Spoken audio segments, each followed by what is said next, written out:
Hola, ¿cómo están? Mi nombre es Sara Sánchez, soy estudiante de la Fundación Universitaria María Cano. Actualmente me encuentro en el 7º semestre. El día de hoy vamos a hablar un poco de semiología neurológica. Básicamente tocaremos 3 temas. El primero serán los reflejos osteotendinosos. El segundo será el tono muscular, en el que diferenciaremos el daño de neurona motora superior y el daño de neurona motora inferior. Y el tercero serán los reflejos patológicos.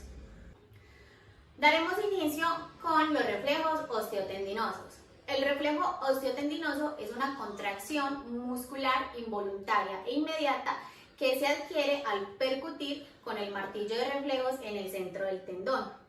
Para obtener un buen resultado, la musculatura valuar debe estar completamente relajada. De esta manera, vamos a obtener un reflejo osteotendinoso adecuado. Básicamente, vamos a evaluar 5 reflejos osteotendinosos. El primero sería el bicipital, el tricipital, el estiloradial, el rotuliano y el aquiliano. Estaremos evaluando con este martillo de reflejos, que básicamente cumple 3 funciones. La primera sería la percusión para obtener el reflejo osteotendinoso con alguna de estas 2 cabezas. La segunda sería evaluar la sensibilidad profunda por medio del punzón. Y la tercera, evaluar la sensibilidad superficial con la escobilla que se encuentra en la parte de abajo del martillo. Los reflejos osteotendinosos los estaremos calificando con la escala de cruces. 0 significa arreflexia. Esto quiere decir que hay una ausencia total del reflejo osteotendinoso. Una cruz significa hiporreflexia. ¿Qué quiere decir la hiporreflexia? Hay una reducción del reflejo osteotendinoso. Comúnmente se dan patologías como lo es el síndrome de Down o un daño de neurona motora inferior como es el Guillain-Barré. 2 más es normoreflexia. El reflejo está activo y se espera obtener una normoreflexia en pacientes que no tienen como base algún tipo de patología. 3 cruces significa hiperreflexia. Hay un ligero aumento del reflejo osteotendinoso. Comúnmente encontramos la hiperreflexia en daño de neurona motora superior y en patologías como la parálisis cerebral infantil. Y por último tenemos el clonus, que se califica con 4 cruces. El clonus ya es un reflejo marcadamente hiperactivo y también se da por daño de neurona motora superior. A continuación evaluaremos los reflejos osteotendinosos de miembro superior, el bicipital, el tricipital y el estiloradial. En esta ocasión la usuaria se encuentra en posición sedente. Se recomienda, si el usuario tiene una patología de base, que esté en colchonetas en el suelo y en posición de cúbito supino. Iniciaremos con una movilización articular de la articulación del codo, realizando flexo-extensión y palpando el tendón bicipital. Posteriormente se le pide al usuario que relaje toda la extremidad, relájala y se percute con un golpe seco en el tendón bicipital. Reflejo tricipital. Se realiza flexo-extensión de codo, relaja, relaja.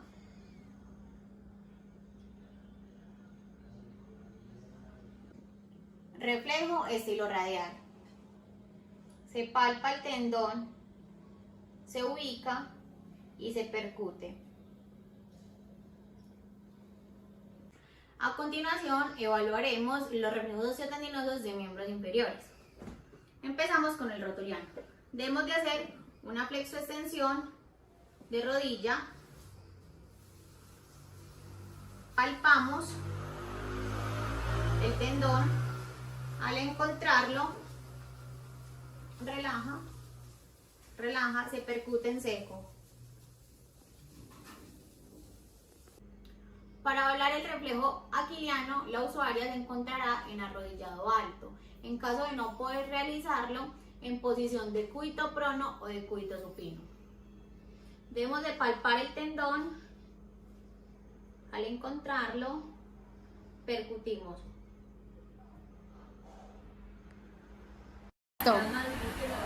Otra vez.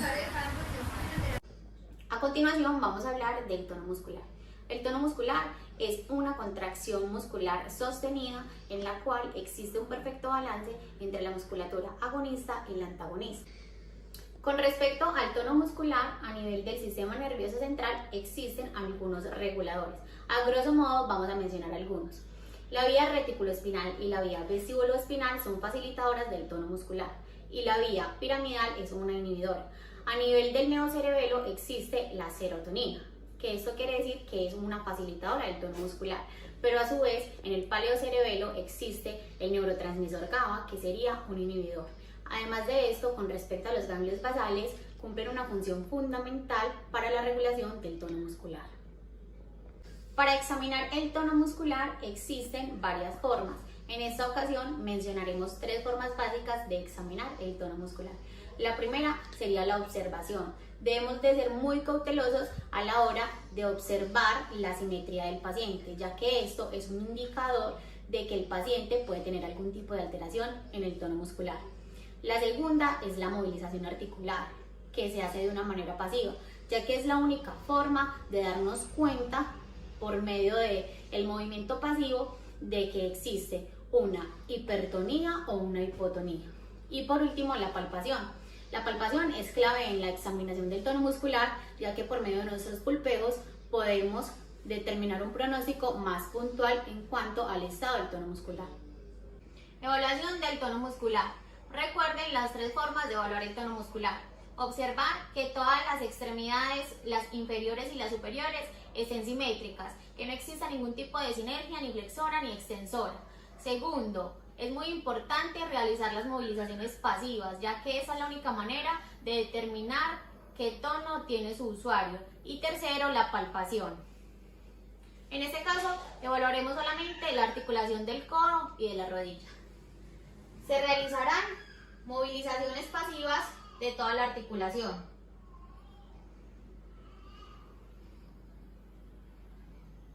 Palpando sobre todo la inserción del tendón.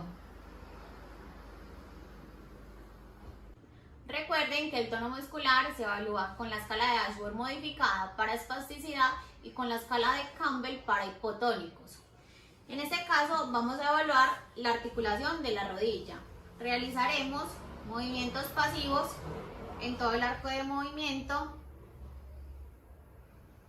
y se debe de observar si durante el movimiento se presenta alguna restricción o por lo contrario algún tipo de hipotonía. Nos enfocaremos básicamente en 2 alteraciones del tono muscular. La primera sería la espasticidad y la segunda la hipotonía. La espasticidad se define como la contracción sostenida del agonista que no permite que el antagonista se relaje. La espasticidad la calificamos con la siguiente escala, es la escala de Ashworth modificada. 0 sería sin incremento del tono muscular. 1, un ligero aumento del tono muscular. Se presenta una resistencia mínima al finalizar el arco del movimiento. 1 más sería un ligero aumento del tono muscular en menos de la mitad del arco de movimiento. 2 sería un aumento del tono muscular a lo largo del movimiento muscular. 3 sería un aumento considerado y el movimiento resulta complicado al realizarse. Y por último, 4, que la parte afectada se encuentra rígida. Cuando decimos rígida es que hay tanto contracción del músculo agonista como del antagonista. Esto se califica con el fenómeno neuromuscular de tubo de plomo. Algo importante y clave al resaltar el paciente que presenta espasticidad es igual a daño de neurona motora superior, lo que significa que con respecto a los reflejos osteotendinosos se encontrarán aumentados, lo que da una hiperreflexia. Además de esto, encontraremos presentes los reflejos patológicos. Cabe resaltar de que la escala de Ashworth modificada se evalúa pasivamente. Para calificar la hipotonía se utiliza la escala de Campbell. La escala de Campbell se califica de 0 a -3. 0 es normal, significa que hay un rápido ajuste postural durante el movimiento. -1 sería una hipotonía leve. Esto quiere decir que hay una interferencia entre las contracciones musculares. -2 sería una hipotonía moderada. El tono muscular está disminuido, sobre todo en la musculatura axial y proximal.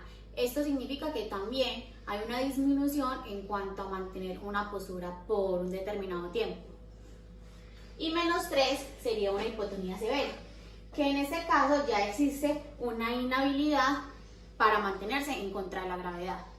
Es importante tener en cuenta que cuando hablamos de hipotonía se refiere a un daño a nivel del cerebelo o un daño de neurona motora inferior. Siempre estos síndromes reflejan una hipotonía. Además de esto, en la hipotonía encontraremos una hiporreflexia y existe una ausencia de los reflejos patológicos. Por último, evaluaremos los reflejos patológicos. Debemos de tener en cuenta que los reflejos patológicos solamente aparecen cuando hay daño de neurona motora superior. Recuerden que hay algunas claves para determinar el daño de neurona motora superior y de neurona motora inferior. En este caso, existen tres grandes grupos: Babinski, Hoffman y Clonus. Con respecto a Babinski, en caso tal de que no salga positivo, se deben de realizar los sucedáneos a Babinski. Está Gordon, Schaffer, Oppenheim, Chaduk, Bean, Stransky y Gonda. Luego está Hoffman, que se realiza en la falange distal del tercer dedo, ahora se les explicará. Y por último, Clonus, que podemos realizar Clonus de pie, de rodilla, de mano y de mentón. Iniciaremos con los reflejos patológicos. El primero a evaluar sería Babinski, que con el dedo índice realizaremos un estímulo por todo el borde externo de la planta del pie. En caso tal de existir una patología de base, la respuesta de los dedos sería una abducción realizando un abanico. Eso sería un daño de neurona motora superior. En caso tal de que Babinski no salga positivo, se debe realizar sus sucedáneos. Iniciamos con Gordon. Se hace con los pulpejos una presión en la masa de los gastronemios. Continuamos con Schaffer. Schaffer es una estimulación con el dedo índice y el pulgar en el tendón de Aquiles. En caso tal, también se puede realizar un desplazamiento hacia abajo y se obtendrá el reflejo. Posteriormente realizaremos Oppenheim. Oppenheim es por la cara interna de la tibia, se desplaza hacia abajo con el dedo índice y el pulgar. Continuamos con Chaduk. Chaduk es un estímulo con los nudillos en todo el maléolo. Se hace circularmente el estímulo. Luego sigue Bean. Bean se hace un estímulo por el borde externo del pie con los nudillos, frotando de arriba hacia abajo rápidamente. Luego continuamos con Stransky. Stransky es un estímulo en el quinto dedo del pie. Se hace una ABD forzada y se da la respuesta. Y por último, Gonda, que son los tres últimos dedos del pie. Se hace una flexión y una abducción forzada y se obtiene la respuesta. A continuación realizaremos Hoffman. Hoffman es un reflejo patológico y se realiza en el tercer dedo en su falange distal. Lo que se hace es una tracción o una percusión en el dedo. Percusión o tracción. La respuesta inmediata sería una pinza entre el dedo pulgar e índice. Realizaremos Clonus. Primero, Clonus de pie.